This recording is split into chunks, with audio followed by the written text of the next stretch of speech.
Hello, and welcome to another update on gold. We're looking at the gold futures chart here, and the price has broken out to the upside for maybe one more high in this structure that started to develop, on the 20th of August at least, if we assume this is a wave 4 triangle which bottomed. But yeah, I mean, the scenarios we've been tracking here, they remain valid and plausible.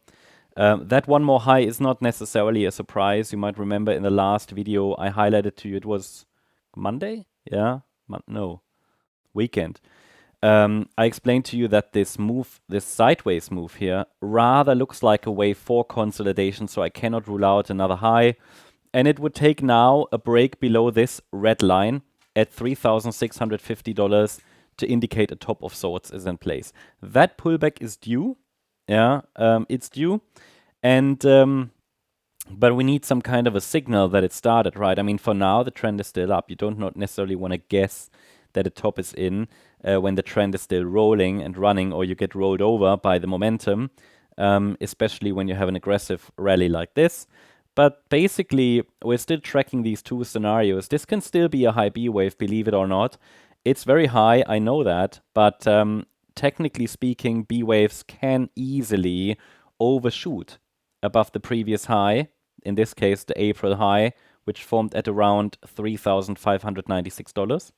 They can easily overshoot, and they can overshoot by the 138% retracement of the A wave to the downside. And that's $3,752. And that's not even an invalidation level.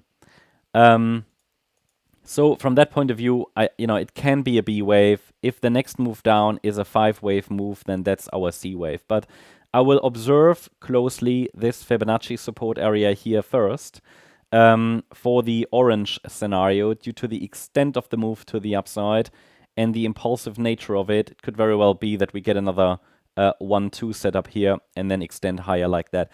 Gotta say, there are other scenarios that could play out here, especially if I am looking at the spot chart. On the spot chart, it makes sense to place, the wave 4 low here, okay? And then this would align more with the silver chart, where we're tracking wave 1, wave 2, wave 3, and we could still get another 4-5 pattern. So from that point of view, I'm not bearish, guys.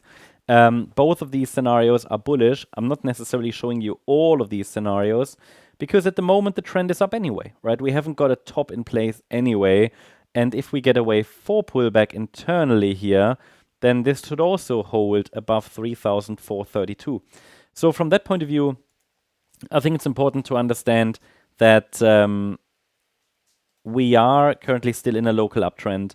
The first key level to watch is at 3,650. Above, I've got $3,750. And any break below 3,650 would open the door to a pullback. If it's a corrective move down, which means a 3-wave move, which we would label ABC, then it is a wave 2. We should be able to identify the structure for that. But if the move down is very aggressive, impulsive looking, it is rather the C wave to the downside, in which case we might test then the previous swing lows again, which formed here in August and in July.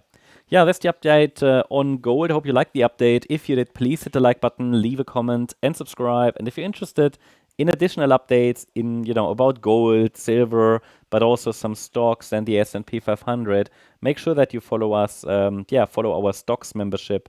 The link is in the description. Thanks so much. Bye-bye.